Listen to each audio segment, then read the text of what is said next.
I never thought a single photograph would unravel my entire reality.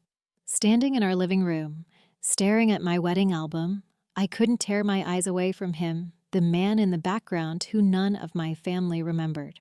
A stranger with piercing eyes who seemed to be looking directly at me through time.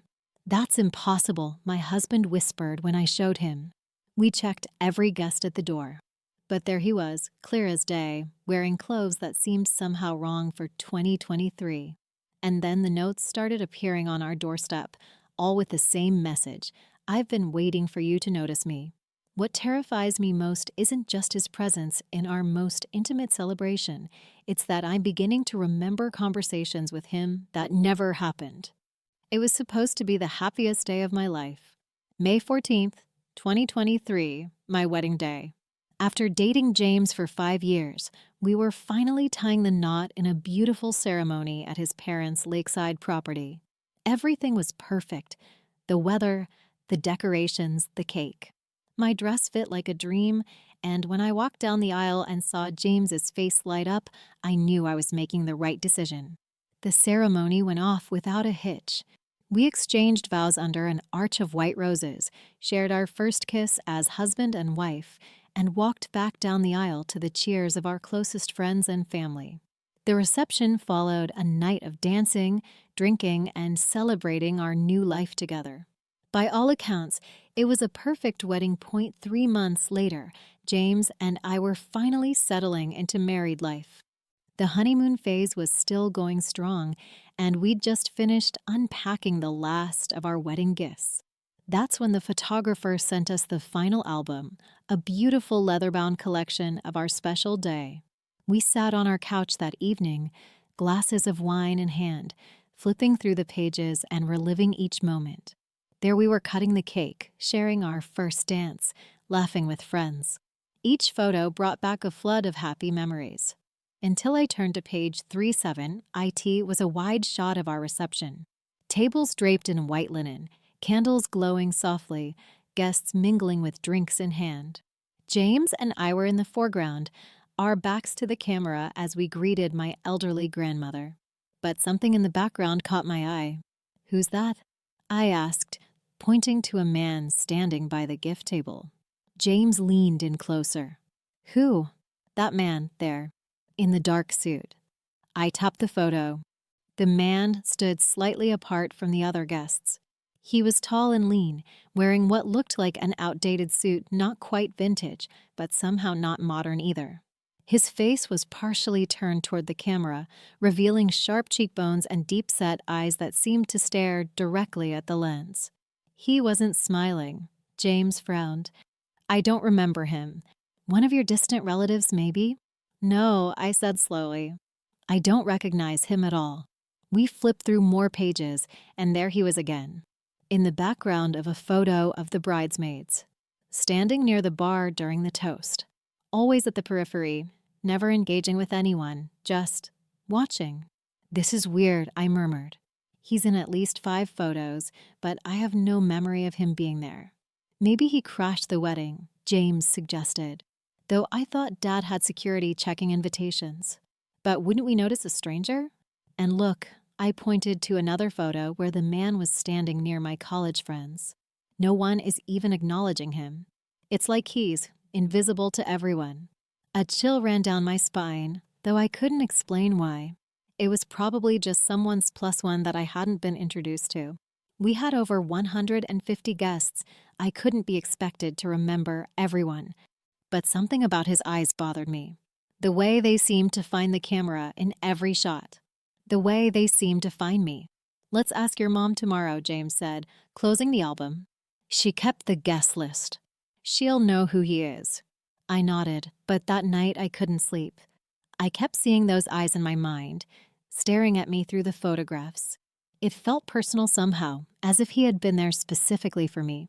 The next morning, I called my mother. "Mom, do you remember a tall man in a dark suit at the wedding? Kind of thin, sharp features, dark hair." There was a pause on the line. "No, honey, I don't think so." "Why?" "He's in several of our wedding photos, but neither James nor I can place him." "Well, there were a lot of people there." Maybe he came with one of James's work friends. But when we asked James's colleagues, no one claimed to know him. We went through our entire guest list, calling friends and family members, showing them the photos. No one recognized him. No one remembered seeing him at the wedding. It was as if he had been there but hadn't been there at the same time. A week later, I was home alone. James had left for a 3-day business trip, and I was using the time to catch up on work and finally organize our home office. As I sorted through papers, my eyes kept drifting to the wedding album on the bookshelf. Finally, I gave in to the urge and pulled it down, opening directly to page 37. The stranger was still there, of course. But as I stared at the photo, something strange happened. I began to remember something, a memory that hadn't been there before. I remembered standing at the bar, waiting for a glass of champagne. A voice beside me, beautiful ceremony. I turned to find the man from the photos standing there, holding his own glass. "Thank you," I replied, feeling a strange sense of unease. "You don't remember me, do I?" he asked, his voice soft but intense. "I'm sorry, are you a friend of James's?" He smiled, but it didn't reach his eyes. "Not exactly, but we've met before, Catherine. Many times." Before I could respond, James appeared at my side, taking my hand, and the man melted into the crowd. I dropped the album, my heart pounding. That interaction never happened. I would have remembered someone claiming we'd met many times before. I would have told James about it immediately. Was I losing my mind? Creating false memories based on the photos? My phone rang, startling me out of my thoughts. It was James. "Hey, everything okay at home?" he asked. Yeah, I lied, not wanting to worry him while he was away. "Just doing some organizing." "Great. Hey, weird question. Did we ever decide who that guy was in our wedding photos?" "The one no one seems to know." "No," I said quietly. "We didn't." I showed the photo to Mike from accounting today. He suggested maybe it was a server or someone from the catering company. "I think I'll call the company when I get back and check." "Good idea," I said, though something told me we wouldn't find answers there. After hanging up, I went to the front door to check the mail. As I opened the door, I froze. There, on our welcome mat, was a small white envelope. No stamps, no address. Someone had hand-delivered it. With trembling fingers, I picked it up and opened it. Inside was a note written in elegant, flowing handwriting. "I've been waiting for you to notice me." My blood ran cold. I looked up and down our quiet suburban street, but there was no one in sight. Quickly, I went back inside, locked the door, and pulled all the curtains closed. That night, I barely slept. Every creak of the house, every distant car sound had me sitting upright in bed, heart racing. The note lay on my nightstand, those 7 words staring up at me accusingly. In the morning light, I tried to rationalize. It could be a prank. Maybe some neighborhood kids had seen us looking through our wedding album through the windows and decided to mess with us. Or perhaps it was meant for someone else and delivered to the wrong house. But deep down, I knew. It was from him, the stranger in our wedding photos. I didn't tell James about the note when he called that evening. I didn't want him to worry or think I was overreacting. Instead, I told him I loved him and asked when he'd be home. Tomorrow night, he promised. The meetings finished early. After hanging up, I decided to distract myself by cleaning out our spare bedroom closet. As I sorted through boxes, I found an old photo album from my college days. I hadn't looked at it in years. On a whim, I opened it, flipping through photos of frat parties, spring break, and graduation. And then I saw it, a group photo from my junior year. Me and 5 friends standing in front of the library. And there in the background, barely visible near a tree, was a figure that made my heart stop. It was him. The same man from our wedding. He looked exactly the same suit, same posture, same intense gaze. But this photo was taken 8 years ago. With shaking hands, I began pulling out every photo album I owned. Family vacations, birthday parties, my high school graduation. And in photo after photo, year after year, there he was. Sometimes just a blur in the background, sometimes clearly visible, but always watching, always there. How had I never noticed him before? How had no one noticed him? I was still sitting on the floor surrounded by open albums when I heard it, a soft knock at the front door, and my first instinct was to ignore it. It was nearly 11 p.m. No one I knew would come by this late without calling first. But the knock came again, slightly louder this time. Moving to the window, I carefully peered through a gap in the curtains. The porch light was on, illuminating our front step, but no one was there. Just another white envelope. I should have left it, should have called the police. But instead, I unlocked the door, opened it just enough to snatch the envelope, then quickly locked it again. This note was longer. Catherine, you're starting to remember now, aren't you? The memories will come back slowly at first, then all at once. I'm sorry for the confusion, but it was the only way.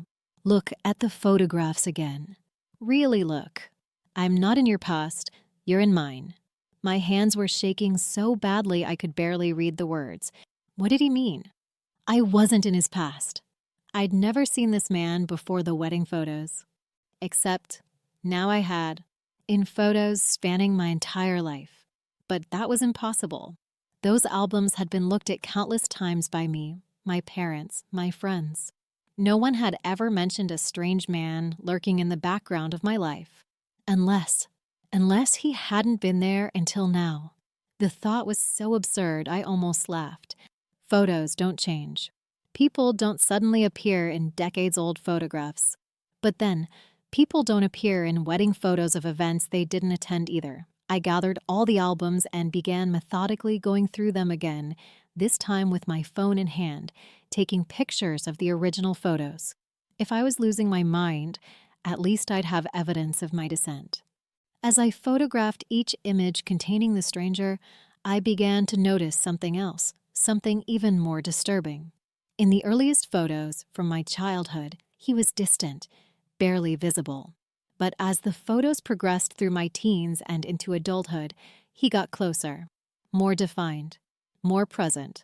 In my high school graduation photo, he was standing at the back of the audience.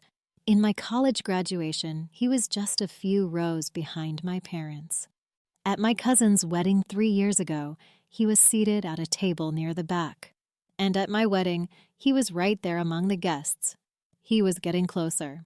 The realization hit me with such force that I dropped my phone. He wasn't just randomly appearing in photos. He was moving toward me, photo by photo, year by year. But why? What did he want? I picked up my phone and called James, not caring that it was past midnight. Katie, what's wrong? He sounded groggy but immediately alert. James, I need you to come home now. My voice was steady despite my racing heart. What happened? Are you okay? I found him, the man from our wedding. He's in other photos too. Old photos. Photos from years ago. There was a long pause. Katie, that's not possible. I know it's not possible. I was nearly shouting now. But it's happening. He's been following me my whole life, James. In photographs. Getting closer and closer. Okay, calm down. I'm coming home. Just lock the doors and don't open them for anyone but me, okay? I'll be there in 3 hours. After hanging up, I gathered all the albums and brought them to the kitchen table. If I was going to convince James the first wasn't crazy, I needed to organize the evidence.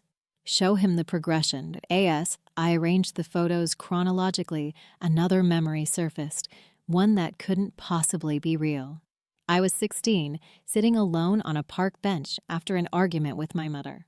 A man sat down beside me, the same man. It will get easier, he said. Growing up always does.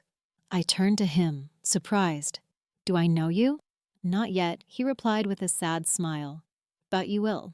Then he was gone, and I was left wondering if I'd imagined the entire interaction.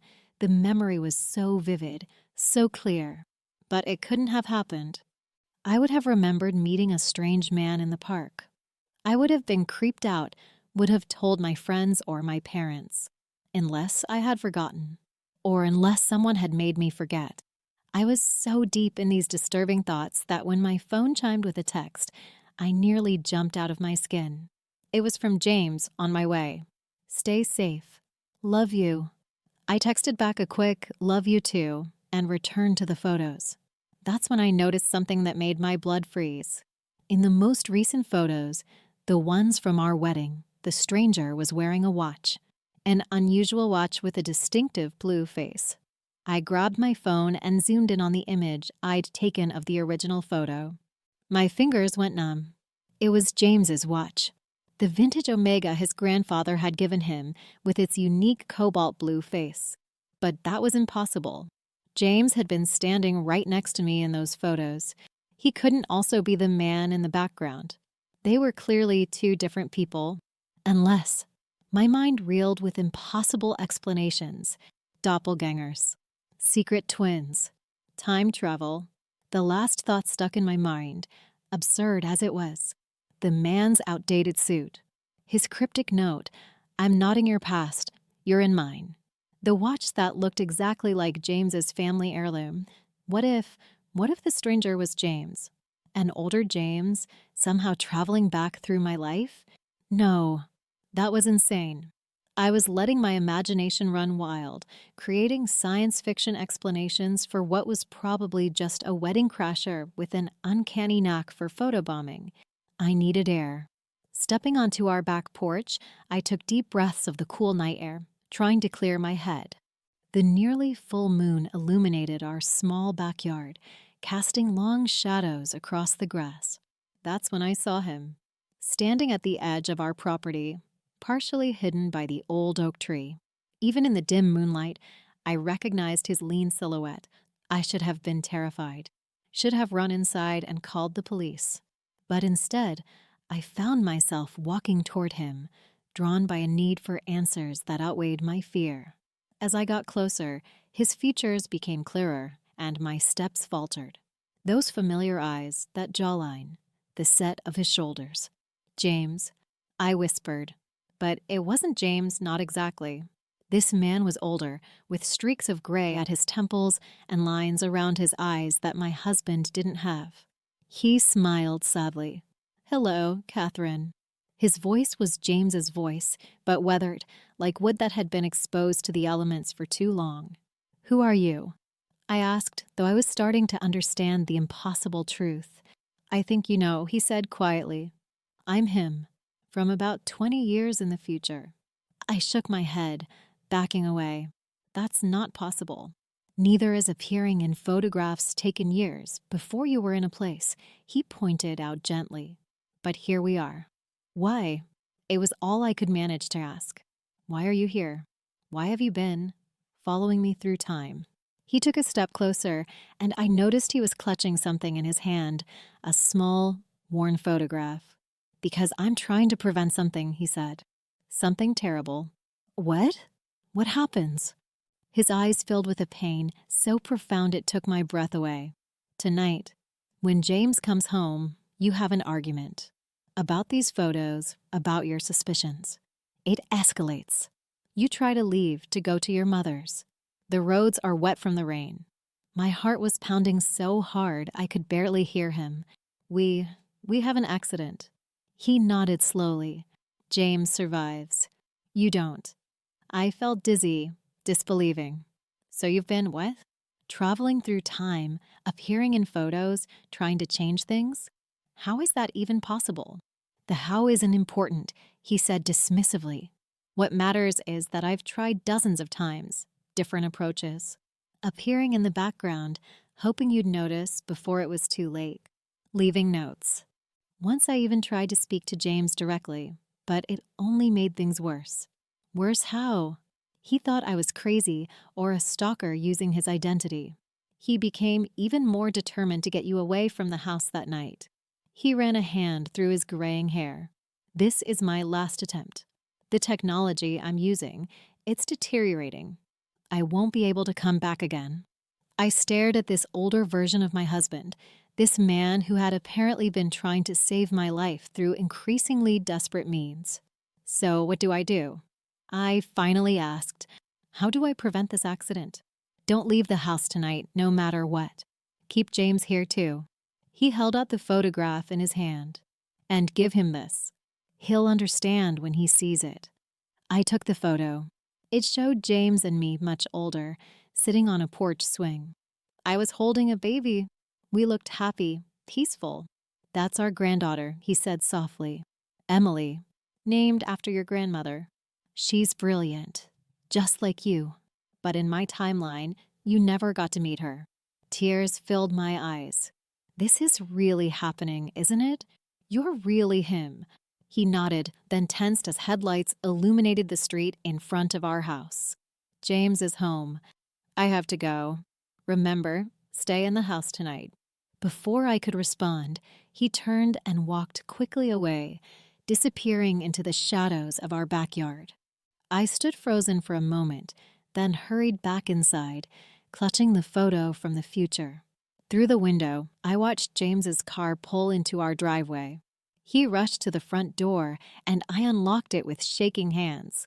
"Katie," he pulled me into a tight embrace. "Are you okay? You sounded so scared on the phone." I held on to him, breathing in his familiar scent, overwhelmed by the knowledge of what could happen. What would happen if I didn't change it? "I'm okay," I said, "but we need to talk." I led him to the kitchen where the photo albums were still spread out, the evidence of his future self's interference laid bare. As calmly as I could, I explained what I'd discovered and who I'd just met in our backyard. As expected, James looked skeptical, concerned. "Katie, this sounds. I mean, time travel? An older version of me? That's impossible." "I know." I handed him the photograph the older James had given me. "But so is this." He stared at the photo, his expression shifting from doubt to shock. "This is us? And a baby? Our granddaughter, apparently. Emily." James ran his fingers over the image.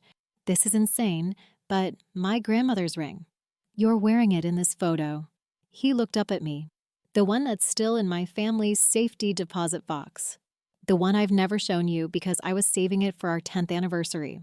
A heavy silence fell between us as the implications sank in. "So what do we do?" James finally asked. "We stay home tonight," I said firmly. "No going out, no arguments. We change what happens." Outside, rain began to fall, pattering against the windows, just as the older James had predicted. We stayed up all night, talking through the impossibility of what was happening, looking at the wedding album and all the other photos containing James's future self.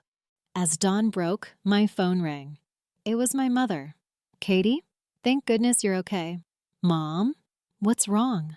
"There was a terrible accident last night on Highway 16, right where you would have been driving if you'd come to visit me. A truck jackknifed it in the rain. They're saying anyone in a passenger car would have been killed instantly." I met James's eyes across the table, a chill running down my spine. That's awful, Mom. But I'm fine. We stayed home last night." After reassuring her and hanging up, James and I sat in stunned silence. "He did it," James whispered. "He actually changed what happened." I nodded, unable to speak past the lump in my throat. Somewhere in the future, was there now a different James? One who hadn't lost me? Or had our original timeline been erased completely? We'll never know the mechanics of how he did it. The science, or magic, that allowed him to move through time, to appear in our photographs as a warning. All we know is that it worked. He saved me. We saved us. It's been 6 months since that night. We've moved to a new house, far from Highway 16. I'm pregnant with our first child, a girl, according to the ultrasound. We're thinking of naming her Emily. Sometimes I still look for him in photographs, this older version of my husband who loved me enough to bend reality. He hasn't appeared again, and I don't expect he will. His mission was accomplished. But every once in a while, when I look at James across the dinner table or watch him sleeping beside me, I think about the man he will become. The man who refused to accept my death as final. The man who found a way back through time to save me, and I wonder, as our daughter grows inside me, what kind of future we're building now, a future that once was lost, but somehow, impossibly, has been found again.